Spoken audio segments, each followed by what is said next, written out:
So this goes out to anyone who struggles with anxiety or who might be prone to stress or panic. So pretty much the entire planet these days then.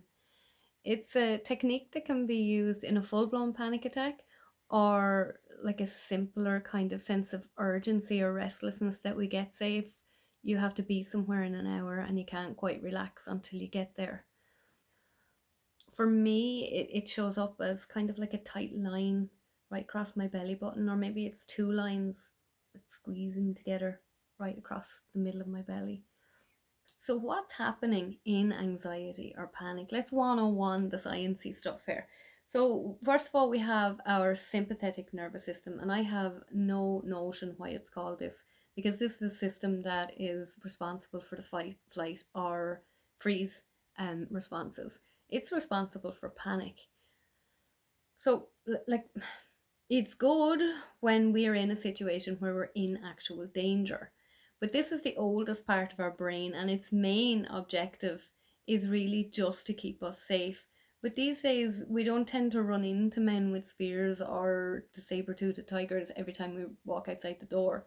So this kind of baseline low-level anxiety, this constant readiness or alertness we seem to be in all the time, is unnecessary now, and frankly it's outdated. But anyway, secondly, we have our parasympathetic nervous system, and this is the rest and digest system. This is the one we want. Our brains are the most metabolically active organ in the body, so anything that restricts or lowers the flow of oxygen will trigger the sympathetic nervous system, and it's panic stations, people. It's DEFCON 1. This is a threat to the brain, and it will activate fight or flight mode. This is anxiety. This is your stress. This is that ball in your stomach. This is your panic attack. And then we have the vagus nerve. The vagus nerve is the only nerve that communicates with the entire body as itself. So nothing gets by it. You can't hide from it. It is a super highway that cargoes either peace or panic directly to or from the brain. Now, this can be a curse, but it can also be our blessing, because we can hack our vagus nerve and get it to send a signal of relaxation directly to our brains. How do we do this? By breathing. Well, that's it. Just breathing. The vagus nerve loves long exhales.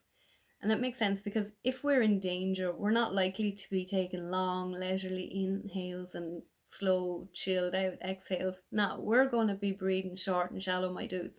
But if we give our body long exhales, it's giving the message to the vagus nerve that all's okay here, nothing to see here, all's good. And it's a case really of lie to me, baby, lie to me. But you know what works, we'll take it, and this does work.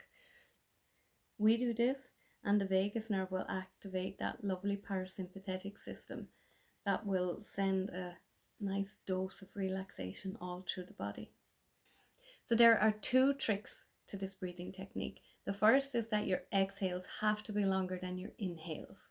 So if you breathe in for 3, then you breathe out for 4 or more, preferably more. The second trick is that you breathe from your diaphragm. So this is that area across your belly that tends to clench up when you're in anxiousness. A good way to feel it out is to lie on your back and put a book on your belly. And as you breathe in, use the breath to raise the book. And as you breathe out, use the breath to lower the book. That's diaphragm breathing or belly breathing. So to quell anxiety, you'll breathe in through your nose for however long that suits you. And then you breathe out through pursed lips, kind of like you're blowing out candles. So this lets you kind of control the flow and the length of the exhale. Be mindful though, because if you try to extend your exhale longer than you're capable of, you'll activate survival mode and you'll gasp in your next inhale.